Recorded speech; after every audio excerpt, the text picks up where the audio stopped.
Alex, how are you? Hey, sweetheart, how are you? I just got finished washing my hair. How does it smell? Shout out to a previous episode on Vidal Sassoon from a couple weeks Yeah, ago. yeah. Vidal Sassoon. Who knew? Well, I want to talk about something completely different. We're going to change channels here, and you and I definitely have different styles of things. And I'm going to share with you something that my wife said, and this kind of felt good and kind of hurt a little bit. She told me that you usually pick more interesting people than I do.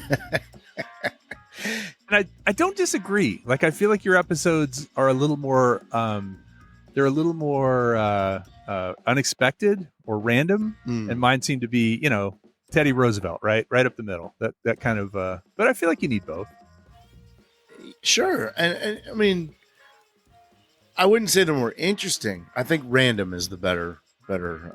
Yeah. Well, today I have a dead end. Now, we both have established that we're not going to talk about what dead ends are anymore, or pretend like we don't know what they are. But for those of you that don't know, they are our every other week episode where we talk about something that used to exist but doesn't anymore, or maybe fell out of favor or something like that. Does that sound right to you? That sounds great. That sounds really fun. Let's do it. So imagine that you are in, I don't know, you're in England, or you're in New York City, or you're in Germany, and you look up in the sky, and all of a sudden there's this giant thing flying over you. And of course, this is really kind of before airplanes, or at least before airplanes were really popular, and a lot of people had ridden on them. And that thing became synonymous, much like we sometimes use proper names for the name of something. We might say a Zoom call when it's just really a conference call, right? Or we might say Xerox when we mean Xerox these when we mean copy these. Right. These were Zeppelins. Oh, Zeppelins. You heard of those? Sure. They're like blimps.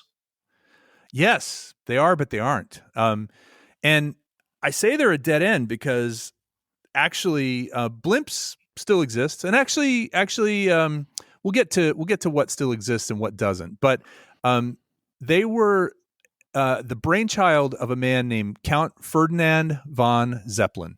He was a German.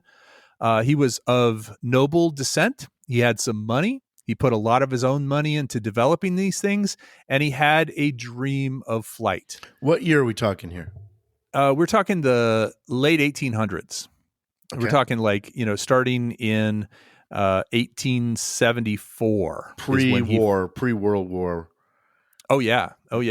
As a matter of fact, the first time that there is documentation of Zeppelin talking about a Zeppelin, an airship, was in 1874. He had some entries in his diary about it. He became obsessed, much like other people did about airplanes. He became obsessed about airships. But before we go any further, I want to kind of explain the differences between the three. So you said blimp, which is a common thing. A blimp and a Zeppelin are both airships. And a blimp is the type that is inflated by gas, and there's no rigid structure. There's no structure around it. The gas expands, and at one point that was some hydrogen, at one point that was helium, and they've also used a thing called Blau gas, which was a German thing. It was a mix.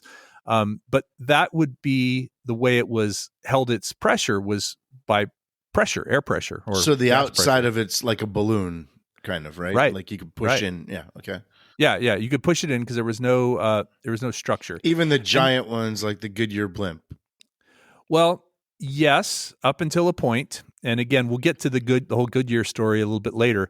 But there were also semi-rigid ones, which had a fixed keel attached to them, and they still used internal pressure to keep the thing rigid. But it had parts of it were supported by metal. It might be steel, it might be aluminum, it might be wires. It might, in some cases, it was wood back in the day. And then there's rigid ones. These rigid airframes are what really became the Zeppelins. These things did have entire structures inside of them that were covered in different gas bladders internally. And so Zeppelins were pretty much the rigid structure kind. Like a steel Yes. Exterior. Yes, they were bent in such a way that they formed. Well, originally, there were people doing balloons way back in, I think even maybe the 1700s. There were people that were making balloons that were going up. The big difference with these airships was they were more cigar shaped, kind of football shaped, American football shaped, and they were able to steer them. And so have you ever heard the term dirigible? Yeah. Or dirigible? Yeah, dirigible. Yeah. Do you know that comes from the French word diriger, which means to steer. Oh, okay. So that's why these were called dirigibles. But yes, airships are not extinct. Zeppelins kind of are, but again, there's some changes to that, so I want to talk about it. But let's talk a little bit about Count Ferdinand von Zeppelin. Which one was the Hindenburg? It was a rigid airship. Okay, so that would have been it was not a blimp, but it was a Zeppelin. It was a Zeppelin, and the only reason it was a Zeppelin is because it was made by the Zeppelin company. Oh, okay. So at one point, the Zeppelin company was the biggest manufacturer and the one making all of them. So it would be like calling a pickup truck a Ford. Got it. So that's what you mean by the brand name was Zeppelin. Correct, because of Count Ferdinand von Zeppelin. His full name was Ferdinand Adolf August Heinrich Graf von Zeppelin. It's like every German name. Right. And he was born in 1838, so he kind of barely made it to the 20th century. As a matter of fact, he was pretty old when they finally got these things in the air. He was born in the Bodensee, which "see" means sea in German, but it's a lake. The Bodensee is a lake in Germany. And he went to a military school near Stuttgart and eventually became a military officer. So he kind of learned military applications for these kind of things. What do you think would be useful? Like if you had a balloon that you couldn't really steer, it was very cumbersome. What would the military use that for, you think? Surveillance. Yes. They would put these things up and they could see the enemy coming. And that was something that Zeppelin was introduced to as he was in the military. And you were probably out of the range of something that could hit you. And the stuff back there the stuff back then, the weapons they were using weren't very accurate and, couldn't go very high. So if you were 200 feet in the air and behind enemy lines or behind your own lines. So it's not very stealthy. Like they can see that it's up there, but there's nothing they can do about it. Yeah. It was kind of that way of, security through the fact that they couldn't do much about it. That changed, of course.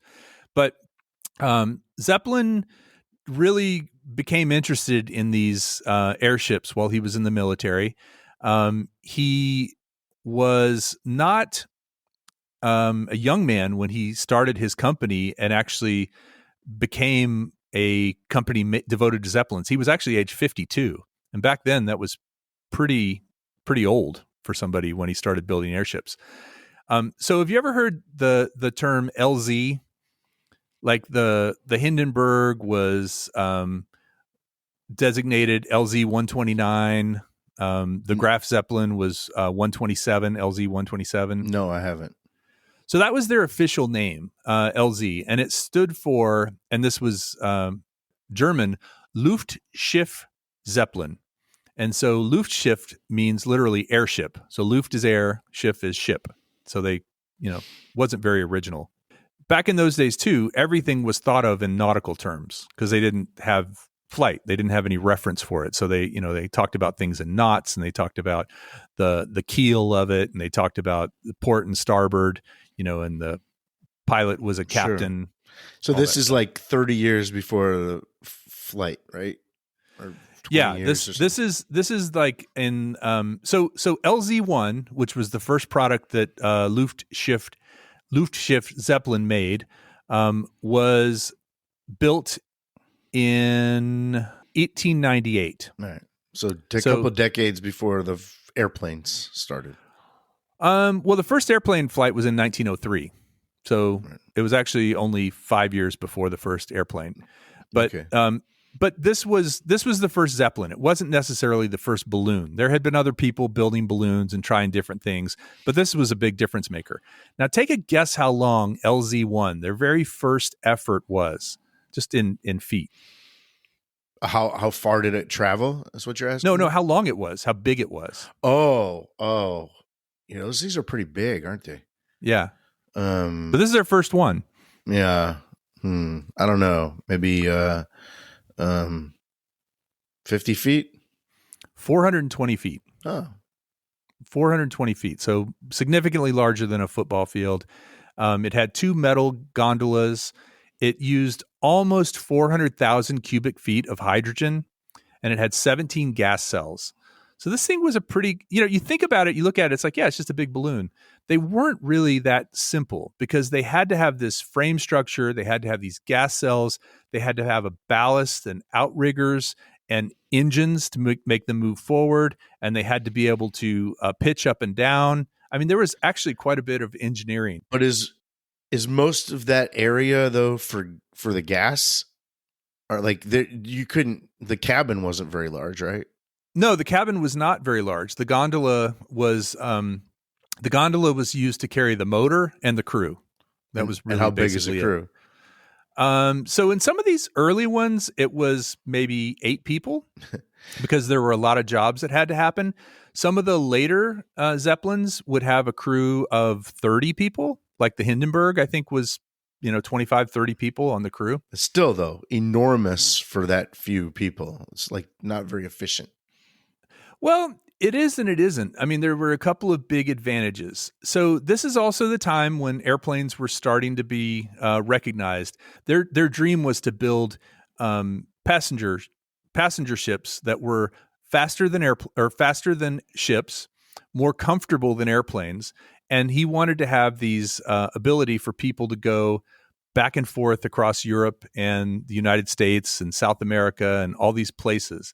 And that actually happened. They actually were able to do that. But their first effort was called the LZ-1, and it had a device. If you can imagine this long 420-foot airship, and there's the front and the back, basically the bow and the stern, and you had to point this thing up and down. They did that through a series of pulleys and weights. So they would pulley the weight to the front, and it would tilt the nose down, and then pulley the weight to the back, tilt the nose up. I mean, that's so rudimentary, but yeah, well, you got to crawl before you can walk, right? Well, this LZ-1 was actually launched on the Bodensee off of a boat. They built a big kind of platform out in the water, and they wanted to launch it. And they had all kinds of trouble with it initially. It was, the frame was not strong enough. The bow would droop and the stern would droop because the frame didn't hold those up. The weights that were used were always getting stuck, so it was hard. It was just really difficult and unreliable. Well, flash forward, and Count Zeppelin and his team develop more and more of these. So they start getting more and more. Now, I told you he was a count, right? So he had some money.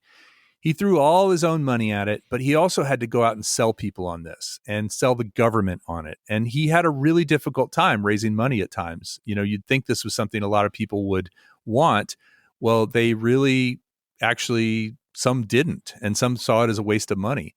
But he was able to convince people that this was the future. It was a good investment, and then also to get government subsidies. So during the wars, he actually didn't want to, but he turned to the military during World War I, and the Zeppelins were used to bomb other countries. France, bomb England. They would fly them over and drop bombs.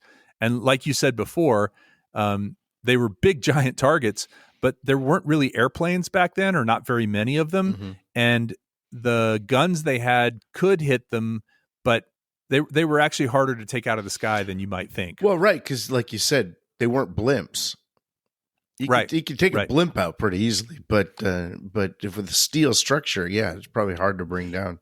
Well, the steel structure was only a frame inside, and it was covered with cloth. It was covered with different types of waterproof and airtight cloth. But they also had bladders. So this one had I think the LZ-1 had 17 gas cells that were made of rubberized cotton. And if one of them went out, it didn't take the whole aircraft down, right? They could keep going. Anyway, flash forward, they do end up in 1928. They introduced the LZ-127, which was also called the Graf Zeppelin. So Graf is actually a word that means count. So I remember I told you his whole name. Part of it was Graf. It's like Count Zeppelin. He was noble. He was nobility. So the Graf Zeppelin actually flew from 1928 to 1937, and it carried over 34,000 passengers during that time. Flew over 1 million miles on 590 flights, not a single injury during that whole time. And you said across oceans even. Yeah, so they made successful trips from Europe over to New York. And it was during this time, too, that they started to negotiate with American companies and suppliers, specifically Goodyear, to build a partnership. Now, part of that reason that they were negotiating with the U.S. and wanting to partner was because these Zeppelins were all filled with hydrogen. And if you know your periodic table of the elements, hydrogen is number one. Well, they didn't even know. Like at this time, helium was a newly discovered thing. Mm-hmm.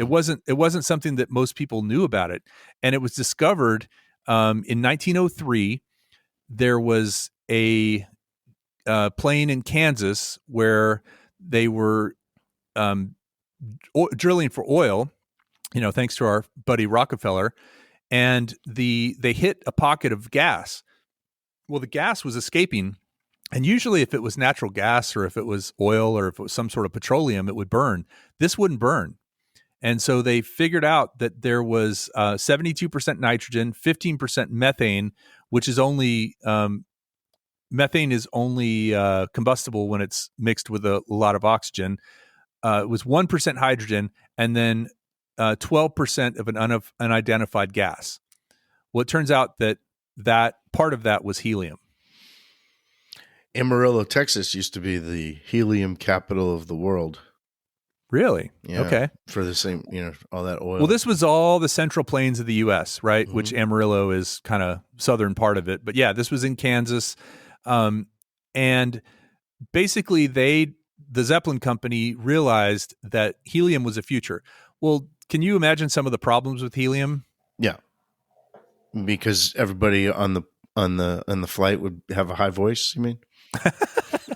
They don't talk like Mickey Mouse. Yes, that's one problem with helium. The only problem that I see, really. Well, first of all, it didn't explode, so that was a good thing. It was non-combustible, but it was rare, much more rare than hydrogen. Hydrogen's everywhere, right? You can pull hydrogen out of just about anything. But also the lifting power of helium is not nearly as strong as hydrogen. Hydrogen is like 78% better at lifting or something like that. I don't know the exact number. How fast were these? Are we going like 20 miles an hour? Initially with like the LZ-1, yes. I think, 18 miles an hour. And the problem they had with some of the early ones with their motors and such was the wind, when you got up high, was stronger than that. So they really, they were sometimes traveling backwards and they would have to tack back and forth. They were having problems. My gosh. Can you imagine going from Europe to New York at 20 miles an hour and then sometimes backwards? So by the time they were making that flight, they were going 70, 80, even 100 miles an hour. Still, though. That's and brutal. They were also... I guess it's faster than a ship, though, maybe? Yes. Yeah, it was much faster than a ship. As a matter of fact, they were saying that the one of the big things about the Graf Zeppelin and eventually the Hindenburg was you could make it... it could go across the sea, drop off passengers, pick up passengers, and be back from Europe, across to New York, back to Europe before the ship, the Queen Mary or whatever had made it across the one way. Wow. More than twice as fast. They got to where they were going 100 miles an hour. The other big thing was initially they didn't understand air currents as well as they did later. But after some experimentation, they realized trade winds, just like in sea, existed up high. and there were currents that they could get into that would take them faster one way or the other. And part of it was, I believe it was faster going back to Europe than it was coming over here. But if they came to the U.S. in a more southerly route, which added miles, it was actually faster. It was a longer trip, but it was faster because of the way they would That's do the the jet stream, currents. right? We still use that. Yeah. Airplanes still do that. They even started to experiment with going over the North Pole and kind of taking over, because that's what a lot of airplanes do when you go to Europe. Is you don't go straight across the Atlantic or the Pacific, the Atlantic in that case. You go up over the pole. So this is all going on. The Graf Zeppelin is doing well, and then this is around the time, as I said, it was like 1928 to 1937 that was going on. Well, of course, Hitler comes to power, and the Nazis start to take over, and they initially were going to pull the plug. They were going to say, "Hey, why are we wasting money on this? Quit the government subsidies." But then there was a guy named Joseph Goebbels. Have you heard of him? Oh yeah. He was their propaganda guy. Yeah, mean son of a bitch. Yeah. And he realized that Zeppelins were a huge opportunity to advertise the strength of Germany, advertise the strength of the Nazi Party, and that it was really, a source of pride. And so he put money into it, much to the chagrin of the folks running the Zeppelin company. They were not happy about it, but they didn't really have a choice. Right. There was a guy named Hugo Echner who kind of took over after Zeppelin got older and died. Hugo Echner ran it for a long time, ran the Zeppelin company, and he would do things like give half-hearted Nazi salutes. He accidentally forgot to put the Nazi flag on the back on a few flights. He did stuff like sort of subversive stuff, and he actually was being followed by the Gestapo. He was being watched because they questioned his loyalty to the Nazi Party. He really kind of had some hard time. Well, he had gotten pretty famous. He actually knew Franklin Roosevelt. He became friends with Franklin Roosevelt. He came to the U.S. many times because at that time, crossing the ocean in an airship was a big deal. It was like world news. So after years and years and, quite a few iterations of the Zeppelins, they did build the Hindenburg. Now, the Hindenburg was named after I believe Hindenburg was a military or a higher up military person in the German army before the Nazis. And that was another slight that Hugo Echner took at the Nazis by not naming it after Hitler or after one of the Nazi party. He named it after somebody that was pre-Nazi. But they were okay with it because he was a military guy, and they let that one go. The Hindenburg was enormous. Any guess on how big it was? It was now the LZ-1 was 430 feet long. Let's see. I mean, it'd have to be probably. Oh man, I don't even know how to guess that. 804 feet. Wow. So imagine the size of these giant freighters you see going out in the ocean. Yeah. It was on order bigger than those, actually, much, much bigger than any commercial airplane today. I mean, it was enormous. And everybody thinks of it just as its crash and its, downfall, but it actually was successfully flown many, many times before that. As a matter of fact, it had over 2,000 flights before it was crashed, before it exploded. And so people, and here's the weird thing at the time, people were convinced that flying an airship was safer than flying in airplanes because more people died in airplane accidents than died in airship accidents. Oh, wow. At the beginning. There was a guy, I'm not going to get into all this, but I read this book called Empire of the Sky, and it was a guy named Juan Trippe. Have you ever heard of Juan Trippe? Mm-mm. Juan Trippe was one of the first people to build, want to start commercial airline service. And he and Hugo Echner, who took over the Zeppelin company, were kind of in a battle It was kind of like Ford versus Ferrari, or who were the electric, the AC versus the DC, Edison versus who's your boy, Tesla. Tesla, yeah.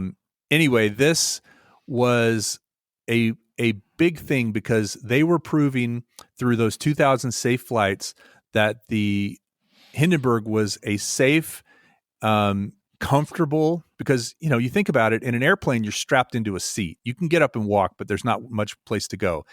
The Hindenburg had a music room with a piano. It had a bar area. It had a dance floor. They would have bands that would come on. Wow. They had, you know, berths, much like on a train. You know, you had your own little cabin that you could stay in, depending on how much you paid. I've never seen any pictures of the inside of the Hindenburg. Oh, yeah. Yeah. There are pictures of it. There's also, you know, mock-ups of what it looked like. Rich people, right? Very, very expensive for those tickets. So how do you have an idea how much that would cost?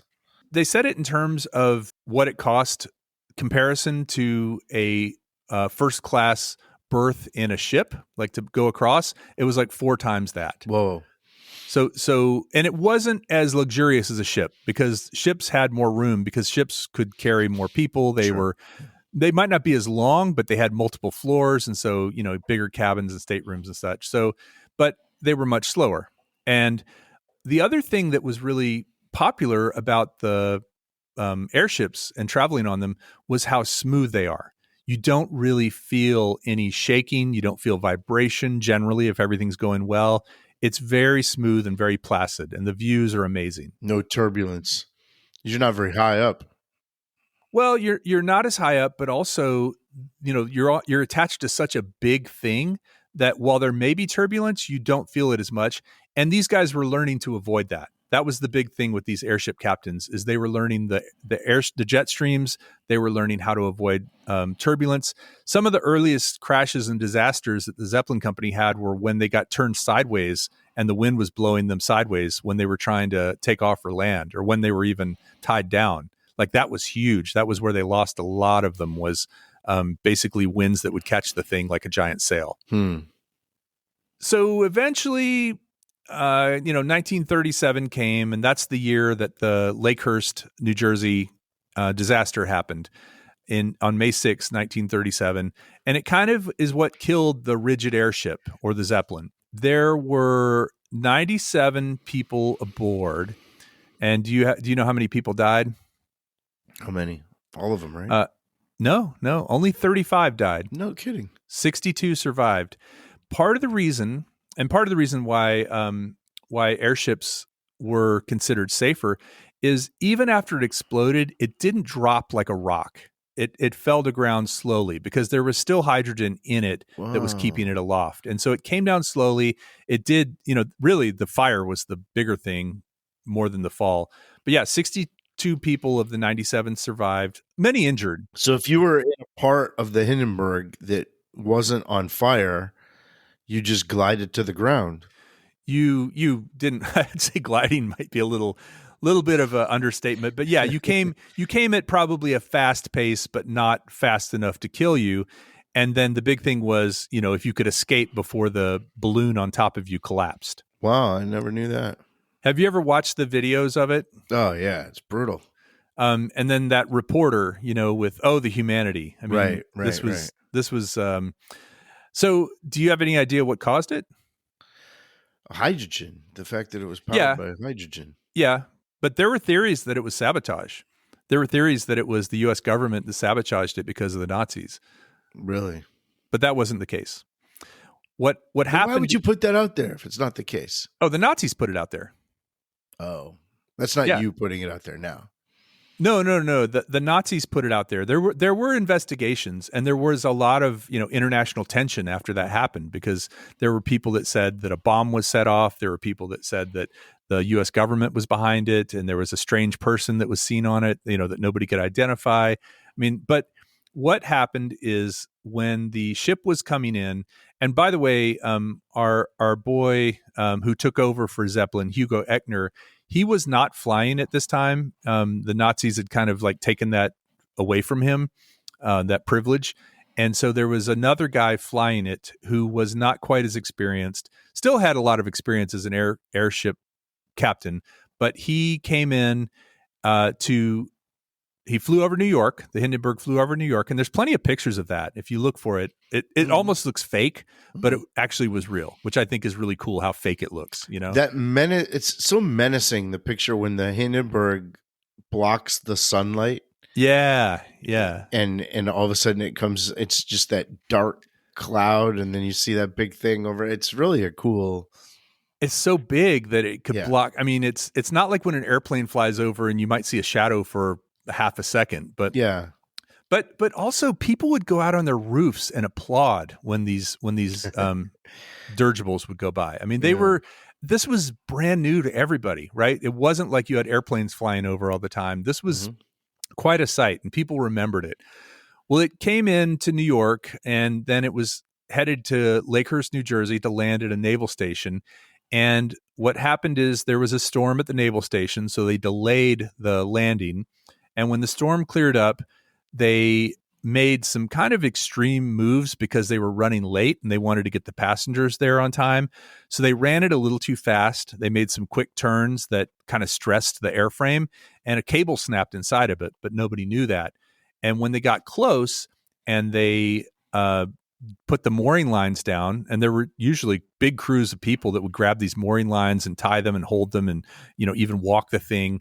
But the connection to the ground caused a static discharge, and that static discharge is what set it off. Wow. So whilst in flight, that wouldn't have happened, but it was the fact that it was just like birds can land on a wire because they're not grounded, or linemen who work on electrical wires can touch a wire. If they can hang from a wire, a high voltage wire, and as long as they're not grounded, they're fine. As soon as it was grounded, that spark, that static that was caused by that cable that was kind of moving around in there, the friction of that cable against the fabric caused a spark that set it up. And that spark happened because they were grounded. Damn. Yeah. And the Germans had known for a while that hydrogen was more dangerous. And, the U.S. had a couple of airships. We had one called the USS Akron that crashed at sea. And we also had one that was called the USS, there was the Akron, the Shenandoah, and the Los Angeles. These were all actually airships that were built by the Zeppelin company, or built off of the plans from the Zeppelin company in the U.S. for the U.S. Navy. Now, what's interesting, they were trying to actually create an aircraft carrier, and the Akron and the Macon, which were two U.S. rigid airships, were able to carry a couple of, I think it was up to like 5 or 6 Curtiss Sparrowhawk biplanes. And they would actually carry them from these sort of trapezes that hung below the airship, and then they would launch off of it. And then I think they could catch them too when they landed. It was weird. I mean, imagine seeing an airship going over with airplanes hanging off of it. Yeah, that's crazy. It's like when we used to see the space shuttle coming in on top of the 747. Yeah. Well, both of these ships were designed. One was the U.S. designated them, so the Germans called them LZ, as I said before. These were ZR, so they were called ZR, which stood for Zeppelin Rigid. So the ZR-1 was the USS Shenandoah in 1922. I don't know what the ZR-2 was, but there was a ZR-3, which was the USS Los Angeles. Well, the Akron was the ZR-4 and the Macon was the ZR-5. And that's as far as they got because they pretty much crashed all of them. It was not a good use of government money. No. Well, after the Hindenburg, everybody kind of switched gears. Obviously, the Zeppelin company suffered greatly. They couldn't sell these tickets anymore. World War II happened, and so Germany was up in turmoil, and there weren't people. There weren't Americans, rich Americans, that would go on this flight, and Germans weren't coming to America on blimps anymore or on airships anymore. So so the Zeppelin company folded up, like they basically couldn't keep going. Now, they did have this relationship with Goodyear, and Goodyear did, for many years, use their plans, eventually switching over to the blimps, as we talked about before. And so the Goodyear blimps have always been flown as kind of publicity. But in the 2000s, and I think this started in, well, first of all, in 1997, the Zeppelin company was reinvigorated. Somebody invested money back in it, and they started with these new designs that were a little bit smaller. They used helium. They were still semi-rigid, and they were called NT. So instead of LZ, these were NT. NT stand for Neue Technology, which is new technology. And in 1997, they built the NT1, which was 246 feet. So they didn't make them as big. They didn't try to carry as many people, but it basically was built to reinvigorate the Zeppelin company. It was their first prototype in many, many years, and it carried 14 passengers and 2 pilots. I don't really see the point anymore. Like it's just a novelty kind of thing. It was tourism, sightseeing and tourism.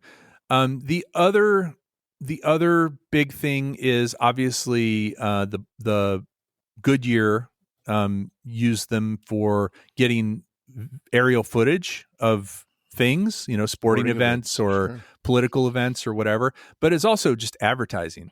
You remember when they used to have that hangar in spring, and you drive up I-45 and you pass that Goodyear blimp hangar and you'd see that thing? So I'm going to blow your mind. I went on the Goodyear blimp. What? Yes, I went on the Goodyear blimp when I was like 14 or 15.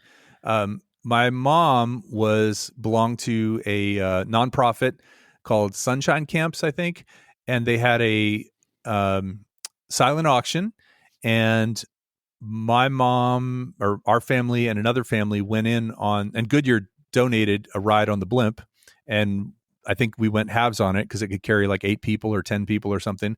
And so we went halves and we got to go up, and it was amazing. You went to the spring thing and you went to the hangar. Yep. and you just like tour around Houston? Like, I don't remember. It's weird. That's almost like a fever dream for me. I had to ask my mom, did this really happen? Because I don't think I have any pictures of it. That's the thing back then, is if you weren't intentional and brought a camera, you might not have. Why didn't you bring a camera? I don't know. That would have been a very smart thing to do. But there may be pictures. I just might have to find them at my mom's house. So you went up in the 80s. Yes. Oh, that's cool. It was. And again, I need to scour my mom's house to see if I can find any pictures, because I imagine my dad would have taken pictures, but I don't remember if my dad went with us or not. Was it scary? Like, was it more of a, like being in an airplane?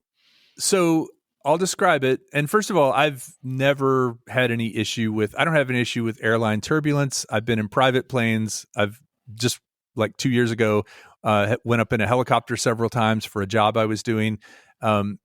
And so I have a high tolerance for that. I've been on like gliders, with no motor. So I have a high tolerance, but I was not scared at all. I was very excited. And the weirdest thing was, you didn't like taxi down a runway, build up speed and take off. You just got out of the hangar, and then you pointed the nose straight up and then just started going straight up. Now I say straight up, like a 45-degree angle or some really steep angle. Mm-hmm. So you went from sitting level to being way back on your back, and then the thing is going up in the air, and you can look out, there's windows everywhere, but the thing's not flat. It is going up, because it doesn't matter. The thing could be almost any direction and it would still stay up. It doesn't need the lift of a wing. And then when it landed, how was it? Exactly the opposite. I'm glad you asked. It was like it was on a pivot. It was like it was on a spit or a pivot in the middle. It nose down and then used the motors to push it down towards the ground. And when we got close, it leveled off. And then they dropped the lines. They, did something with release some helium or whatever, and it just kind of slowly dropped down. It was super smooth. Really? It didn't bounce or anything? No, no, very, very smooth, very smooth. And that's one of the things for today's applications. There are applications where they need to be at altitude. And I say the researchers or whatever need to be at altitude, and they need to have smoothness. And so that was one of the things that there are still quite a few airships around that are used for that purpose. I would love to see pictures, not just because I'd love to see a 14-year-old you, but seeing Houston in the mid 80s would be a cool, Yeah, an aerial shot, because yeah. it probably looks completely different than today. Also, No, and that's a funny thing. I had kind of forgotten about that, and then I've remembered it off and on. But anyway, it was a very cool experience. I wish I had some documentation of it, but it was something I got to do. also weird that you used to bring cameras everywhere back then. I know. I don't know. One thing you didn't shoot. There may be there. I definitely know there's not film of it because I had all the family films converted recently. There may be photos of it, and my dad took a lot of pictures. He was a good photographer, and had good cameras and good lenses. There may be photos of it that I just need to find. My family's photos are not my parents' photos are not very well organized. So I wanted to just kind of wrap up on the Goodyear blimps, though. So as I said, the Zeppelin company came back into being in the 90s, and now the 4 Goodyear blimps that exist now. Do you have any idea what their names are? What they're called? It's just one word and then the number 1 and 2. They're called the Wingfoot. Oh, because of the Goodyear logo. Yes. There's Wingfoot 1, Wingfoot 2, Wingfoot 3, and then there's also a European Wingfoot that's over in Europe. And they're about a quarter of the size of the Hindenburg. They're about 250 feet instead of 800 feet. As somebody who goes to sporting events, that was always really cool when the Goodyear blimp was there. It was like a sign that you were at a big game. And definitely, just kind of awe-inspiring to see it because, again, they are so big and they're so slow and they're just hanging up there. It isn't like it's not like a jet flyover is cool as can be, but a airship just kind of hanging out in the sky. Wow. But, I think a lot of that had to do with how cool the Goodyear blimp looked. Like now there's a Geico blimp. Yep. And it is not at all good looking or awe-inspiring or impressive. It's just an advertisement. Like it doesn't elicit any of that awe. It's just like, oh, look. There's also one for Dick's Sporting Goods, like a big white one that has the Dick's Sporting Goods logo on it. I mean, there are some of these. They're a little bit smaller, but think about it. Goodyear was in partnership with Zeppelin back in the day, right? And they were building these things for the military back in the 20s and 30s. So they had a big head start. True. The one thing that I keep thinking about though is that Count Zeppelin von Zeppelin, when he was toiling away, trying to perfect this thing and think about the right, materials and the right mix of, fuel and all that. He had no idea that 100 years later, the only thing that his name would mean hard rock. Well, so let's talk about that. And by the way, just so you know, the 4 Goodyear blimps now are not blimps. They're actually semi-rigid airships, and they are Zeppelins. They're built by the Zeppelin company in Germany. So it is a dead end, but it's not. But let's talk about Led Zeppelin. Do you know the story of why they're named that? Well, I would guess that it was an expression that something would go over like a lead balloon or a Led Zeppelin or something that it wouldn't go over well, right? Wasn't there an expression that was something like that? That is correct. But the story goes that Jimmy Page was talking about creating a supergroup with Keith Moon, Jeff Beck, and a guy named John Entwistle from The Who. In The Who, yeah. The bass player for The Who, yeah. Right. So Keith Moon. So this was before Led Zeppelin was popular. They were still playing. I think they were playing as the New Yardbirds back then, or something prior to the name.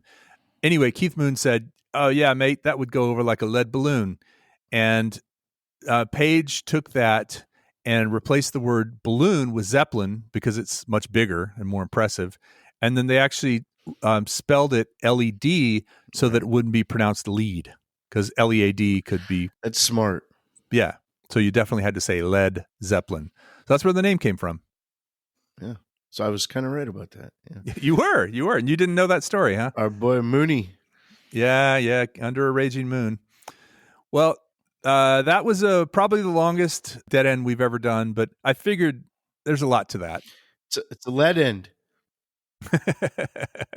A lead end. Well, hey everybody, hope you enjoyed it. Let us know what you think, and be sure to hit that download button so that you can be notified when there's new things on Apple Podcasts, on Spotify, and also check us out on YouTube. A lot of great content. Maybe we should spell dead end DED so people don't pronounce it deed. Deed end. It's another deed end. All right. Bye everybody.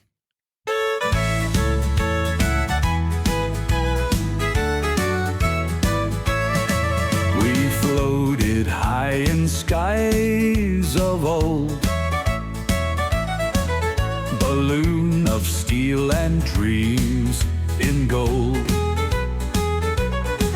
We flew so far, now stories told, prestige and grandeur they upheld. Airplanes came and stole the show, speed and power stole the glow. Up in clouds where legends grow, the Zeppelins phased out oh so slow. Oh, we rode in style once upon a mile in the early days, high above the haze, with champagne nights and starry sights. Oh, the Zeppelin life sparkled bright, crafted with care, Goodyear in air, lounge chairs, fine wine, oh so divine, drifting skies with no despair. Oh, those flying ships so rare.